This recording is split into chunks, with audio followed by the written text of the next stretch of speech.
Injil Yohanes 13 ayat 31 dan atau sampai ayat yang ke-35. Saya minta untuk kita dapat bekerja sama. Saya ayat ganjil Bapak Ibu Saudara-saudariku di ayat yang benar. Saya akan baca begini bunyi firman Tuhan, Yohanes pasal 13 ayat 31. LAI memberikan judul Perintah Baru. Sesudah Yudas pergi, berkatalah Yesus, sekarang Anak Manusia dipermuliakan dan Allah dipermuliakan di dalam Dia.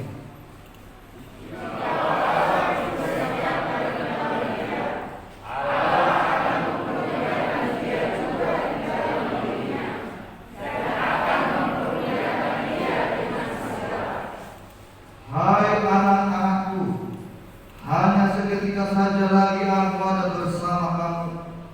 Kamu akan mencari aku, dan seperti yang telah kukatakan kepada orang-orang Yahudi, ke tempat aku pergi, tidak mungkin kamu datang. Demikian pula aku mengatakannya sekarang juga kepada kamu. Aku memberikan perintah baru kepada kamu, yaitu supaya kamu saling mengasihi, sama seperti aku telah mengasihi kamu. Demikian pula kamu harus saling mengasihi. Ayat 35 kita baca bersama-sama, 2, 2, 3, iya. Dengan demikian semua orang akan tahu bahwa kamu adalah murid-muridku, yaitu jika kamu saling mengasihi. Demikian semua orang akan tahu bahwa kamu adalah murid-muridku, yaitu jikalau kamu saling mengasihi. Ini adalah salah satu dari rangkaian peristiwa kehidupan Yesus dari Dia lahir sampai Dia naik ke surga. Ayat ini khusus pasal 13 mulai dari ayat 1 sampai ayat yang ke-38 adalah detik-detik ketika Yesus melakukan tugas yang mulia yang diamanahkan kepada Dia, yaitu untuk mati di kayu salib. Bapak Ibu Saudaraku yang terkasih, dari ayat yang sudah kita baca, ada dua hal yang perlu disampaikan oleh Yesus kepada murid-muridnya, dan itu pun juga akan diperdengarkan bagi kita pada pagi menjelang siang hari ini. Dua hal yang perlu diketahui adalah, yang pertama, Yesus ingin mengatakan bahwa dalam ayat 31 sampai 33, penderitaan mendatangkan kemuliaan. Ini hal penting yang Yesus ingin sampaikan kepada murid-muridnya, bahwa penderitaan akan mendatangkan kemuliaan.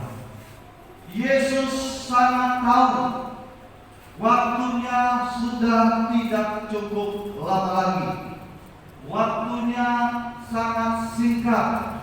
Makanya Yesus mengumpulkan murid-muridnya untuk melakukan persekutuan antara Yesus dengan murid-muridnya, yang dikenal dengan namanya perjamuan malam.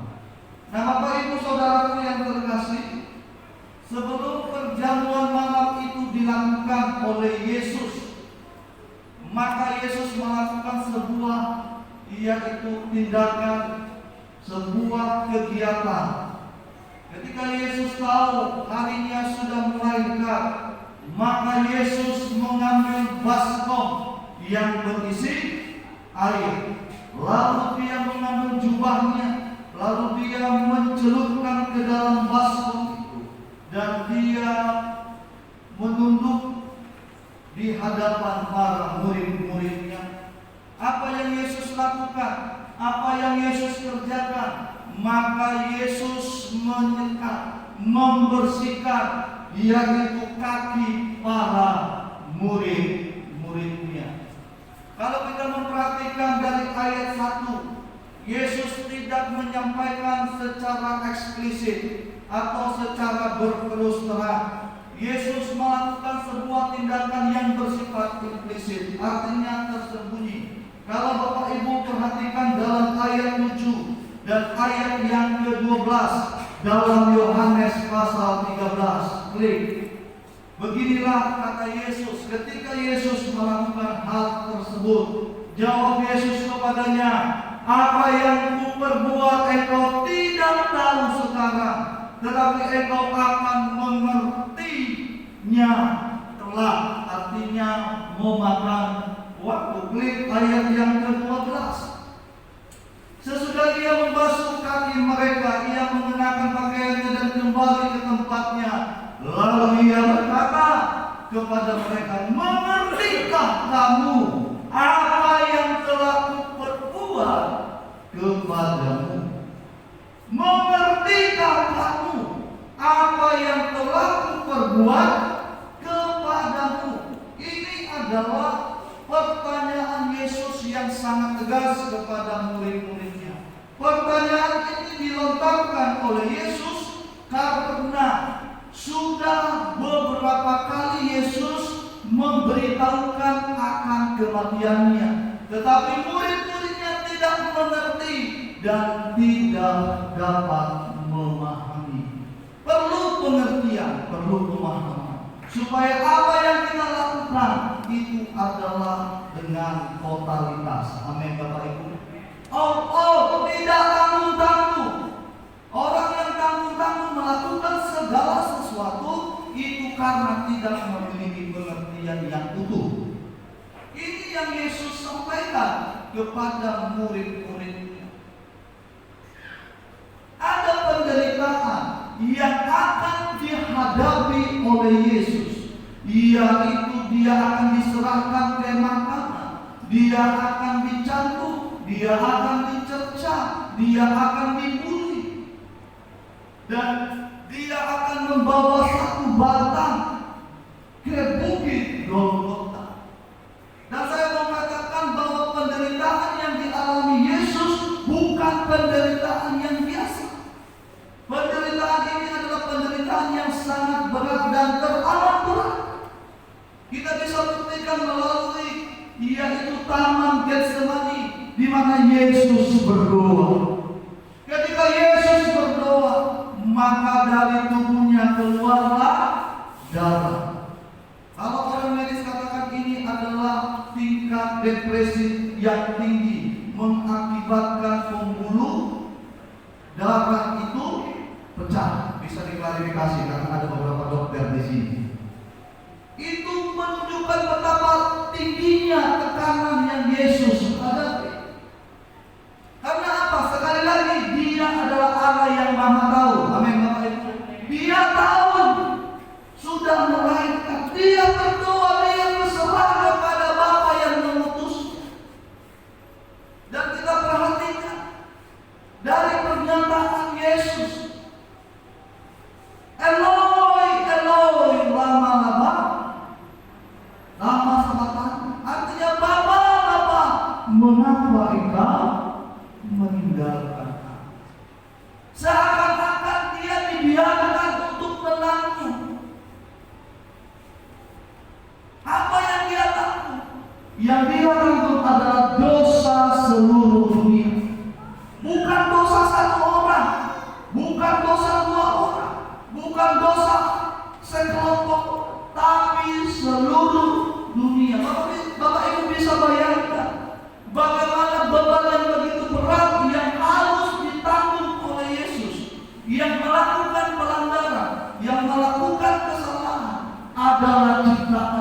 tapi Dia yang harus menanggung segala sesuatu. Tapi kita perhatikan, penderitaan itu sifatnya semu. Walaupun tidak bisa diterima dengan hati, tidak bisa diterima dengan pikiran, seakan-akan kita komplain dengan Allah. Kok bisa seperti ini? Tapi Yesus belajar untuk tetap setia sampai mati. Karena Dia tahu kenapa Dia harus ada ke dalam dunia ini. Sekali lagi saya mau katakan, pemahaman yang utuh akan menghasilkan hasil yang sempurna.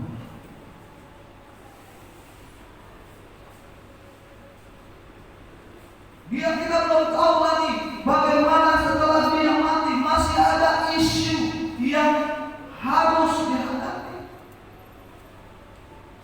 Tapi ketika itu bisa dilewati dengan baik, maka Alkitab katakan, maka Dia duduk di sebelah kanan Allah. Amin. Ada kemuliaan yang diberikan oleh Bapa kepadanya.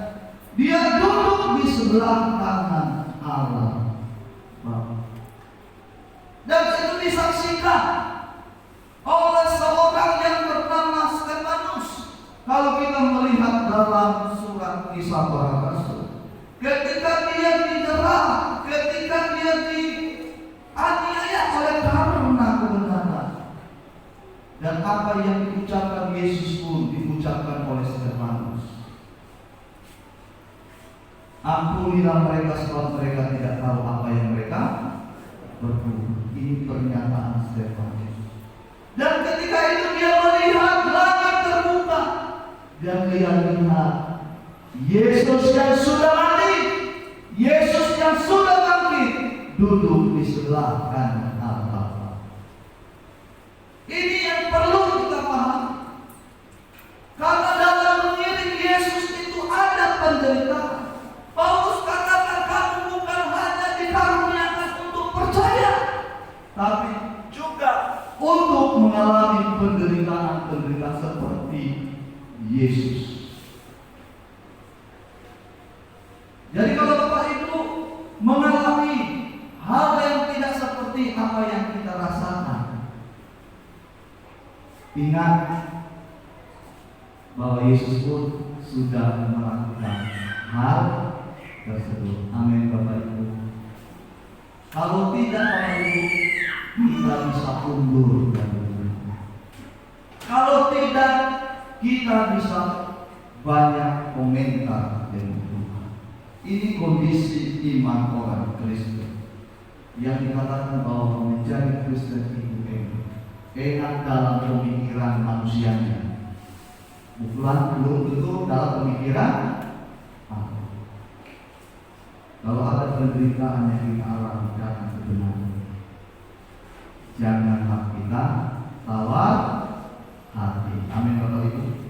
Jangan kita langsung kecewa. Ini pengakuan Paulus dalam Roma pasal 18. Roma 8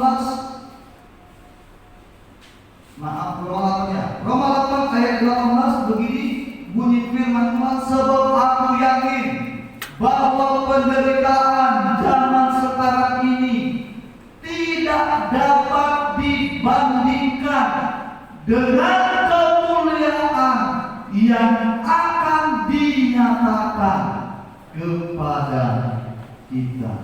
Ini dibalik hidup sekarang. Saya ulangi, sebab aku yakin. Ini pernyataan Paulus kepada orang-orang Roma, orang-orang intelektual, orang-orang kaya yang selalu mengarahkan segala sesuatu kepada dirinya, dan mereka tidak mau menderita. Dan dia mau menyaksikan bagaimana penderitaan Paulus ketika dia menerima Yesus. Bahwa penderitaan zaman sekarang ini tidak dapat dibandingkan dengan kemuliaan yang akan dinyatakan kepada kita. Klik ayat selanjutnya. Sebab dengan sangat rindu seluruh makhluk menantikan saat anak-anak Allah dinyatakan. Terus ayat 20, karena seluruh makhluk telah ditaklukkan kepada kesia-siaan, bukan oleh kehendaknya sendiri, tetapi oleh kehendak Dia yang telah menaklukkannya. Klik ayat 21. Tetapi dalam pengharapan, karena hal itu sendiri juga akan dimerdekakan dari perbudakan kebinasaan dan masuk ke dalam kemerdekaan kemuliaan anak-anak Allah. Kemuliaan anak-anak Allah yang ada dalam dunia dan juga kemuliaan yang dekat jika kita bertahan. Amin Bapak Ibu. Dan Alkitab katakan penderitaan zaman sekarang ini berbeda-beda. Mungkin penderitaan zaman Bapak Gembala dengan zamannya Pak Harun beda ya, karena pautan usia yang 10 tahun mungkin ya. Tantangan saya dengan tantangan Bapak Harun pun berbeda, betul Bapak? Berbeda. Tantangan saya dengan tantangan anak saya nanti pun berbeda, karena perkembangan zaman yang begitu maju. Ya kan? Satu contohnya diri saya. Kalau saya tidak selera makan karena tidak enak masakan contoh, atau tidak selalu sesuai dengan selera saya mau harus makan. Karena apa? Karena Bapak dan Ibu percaya itu. Di daerah Marabu jam 5 sore sudah sepi. Tapi sekarang kalau anak saya, Pak, saya tidak selera makan, percaya itu. Masih bisa dia tidak makan karena percaya ini sudah ada di sana. Sederhana Bapak Ibu tantangannya. Ya kan seperti itu. Kalau terus terlayani itu, maka itu menjadi tantangan tersendiri, yaitu tantangan ekonomi, betul? Itu penderitaan yang kita buat sendiri. Itu beda. Saya dulu kuliah mau tamat-tamat baru pakai HP, belum Android. Yang lempar kucing langsung pakai Puyer 16 karena pusing kena lempar HP. Dulu HP Sony Ericsson yang pakai antena. Kalau telepon sekarang sudah canggih. Tantangannya berbeda dengan anak zaman sekarang, apalagi dengan zaman corona. Anak-anak diwajibkan harus bisa pegang IT, baik Android maupun laptop. Kenapa? Minimal mereka itu dalam 1 minggu 3 kali mengadakan Zoom. Artinya pembelajaran secara virtual. Ini tantangan. Kalau tidak terkontrol oleh orang tua, maka kadang-kadang iklan-iklan yang tak senonoh. Ya kan? Itu tantangan tersendiri Bapak. Dan saya mau katakan, semakin ke depan tantangan bukan semakin ringan, tantangan semakin berat. Tapi saya mau katakan kepada Bapak Ibu seperti apa yang dicatat oleh Alkitab. Penderitaan itu akan membawa kita kepada kemuliaan. Kemuliaan itu muncul ketika apa? Ketika kita bisa menyelesaikan penderitaan itu dengan baik. Amin Bapak Ibu.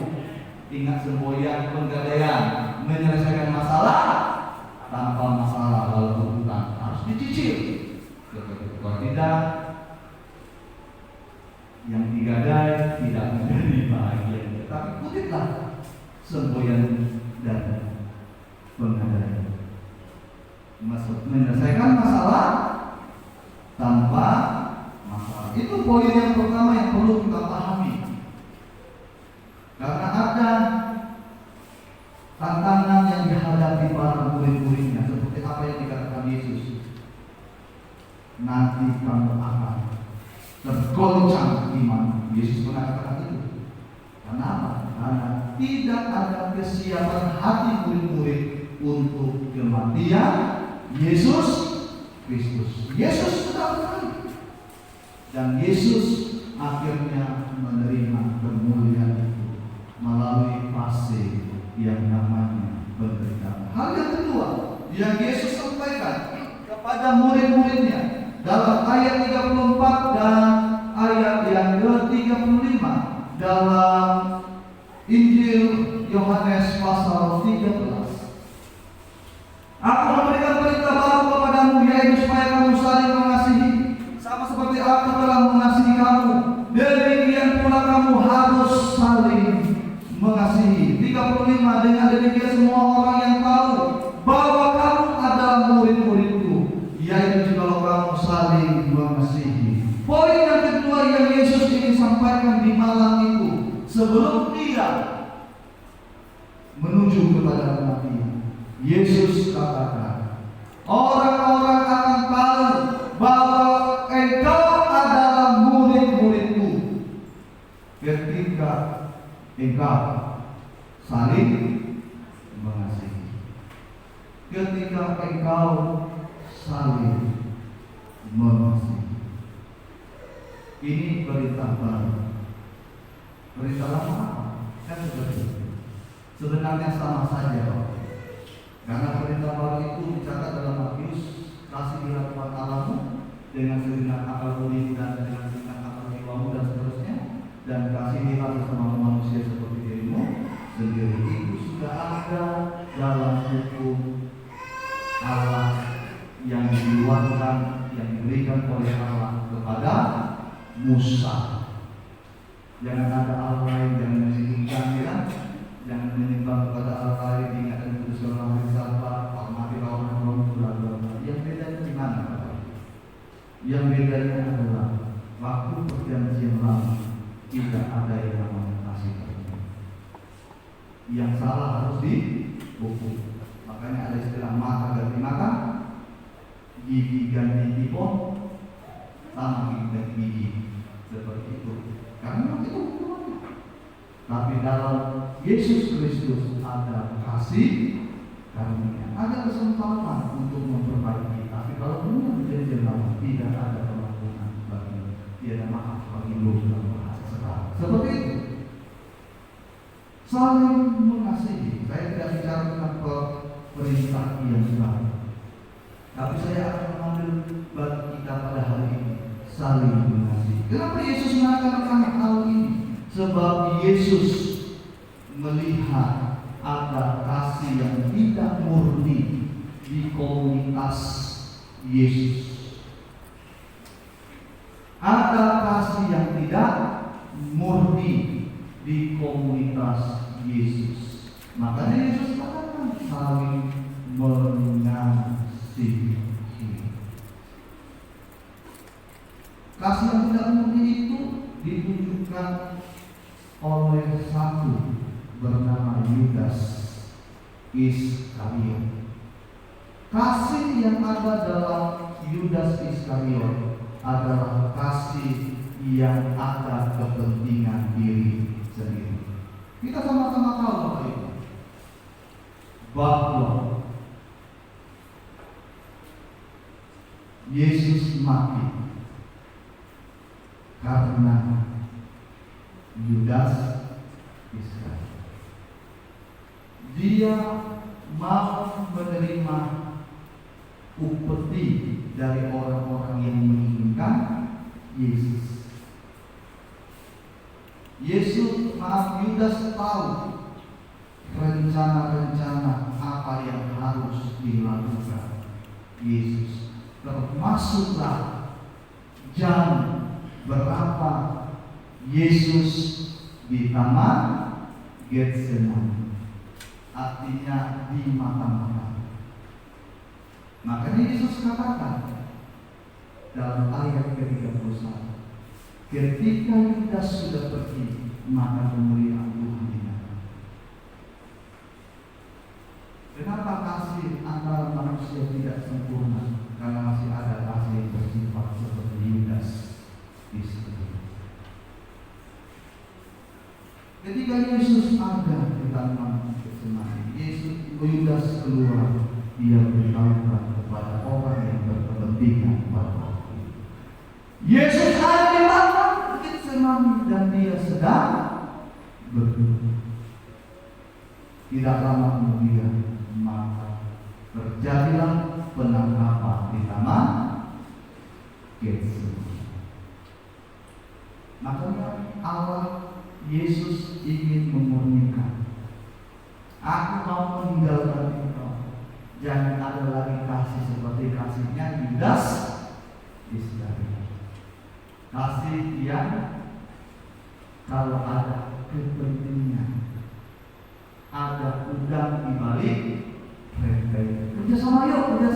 Padahal di balik kerjasama ada kepentingan pribadi. Hati-hati Bapak Ibu. Jangan semua kerjasama yang diterima.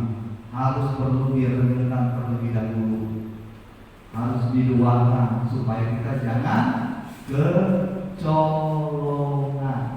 Sebab sekarang bukan semboyan lagi tolong menolong, karena ada semboyan tolong menolong dan tolong menolong seperti ini.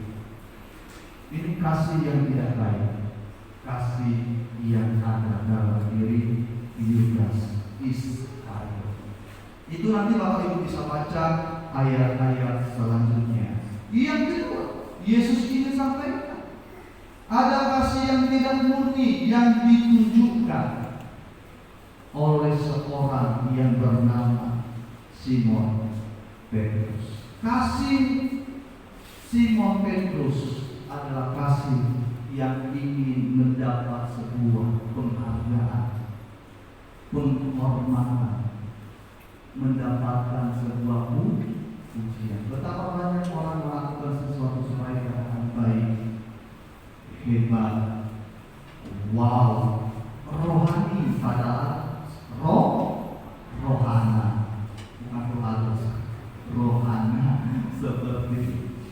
Dia cuma menunjukkan. Kalau kita melihat percakapan antara Petrus dengan Yesus ketika Yesus melakukan yaitu pembersihan dari kaki para murid. Petrus tidak mengerti, malah Petrus katakan seperti ini.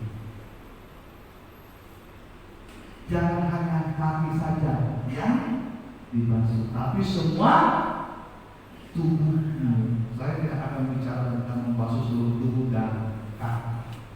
Lalu Yesus katakan apa? Bahwa kematian sudah mulai dekat. Hanya kepada Petruslah Yesus menyampaikan. Karena Petrus adalah orang yang komunikatif, orang yang mau berdialog. Kalau kita lihat dalam sejarah perjalanan Yesus dan murid-murid, lebih banyak yang membangun komunikasi adalah Petrus. Jadi dia banyak ngomong Petrus seperti itu. Nah, jadi kita tahu penderitaan yang akan dialami. Kita coba lihat dari ayat 36 sampai 38. Dalam Yohanes 13, ya, Simon Petrus berkata kepada Yesus, Tuhan, kemanakah engkau pergi? Jawab Yesus, ke tempat aku pergi. Engkau tidak dapat mengikuti aku sekarang, tetapi kelak engkau akan mengikuti aku, seperti Yohanes pasal 14. Akulah jalan kebenaran dan hidup dan keselamatan. Ya, lanjut. Kata Petrus kepadanya, Tuhan, mengapa aku tidak dapat mengikuti engkau sekarang? Aku akan memberikan apa? Perhatikan, aku akan memberikan nyawaku. Ini kasih apa itu? Kasih. Seorang sahabat akan memberikan nyawanya kepada orang lain. Itu sahabat. Perhatikan ayat 13. Apa jawaban Yesus? Nyawamu akan kau berikan bagimu? Tanda tanya. Nyawamu akan kau berikan bagiku? Sesungguhnya aku berkata kepadamu, sebelum layang berkokok, engkau telah menyangkal aku. Sebelum ayam berkokok, engkau telah menyangkal aku. Inilah yang saya mau katakan. Petrus mau ngomong itu supaya dipuji Yesus. Kau itu yang paling baik dari yang lain. Oh, kau yang pantas mendapatkan penghargaan ini. Karena kau ketua kelompok, ya kan? Karena dia ketua, karena murid yang paling pertama yang Yesus rekrut. Tapi Yesus menjawab sebelum ayam berkokok, engkau sudah menyangkal aku itu kamu. Ini kasih yang tidak murni. Oh, aku sudah melayani, aku sudah begini. Mantap ya, luar biasa. Wow, keren. Dia hanya sebatas mendapat pujian dari orang lain, tidak mendapat pujian dari Allah. Kasih seperti ini perlu dimurnikan.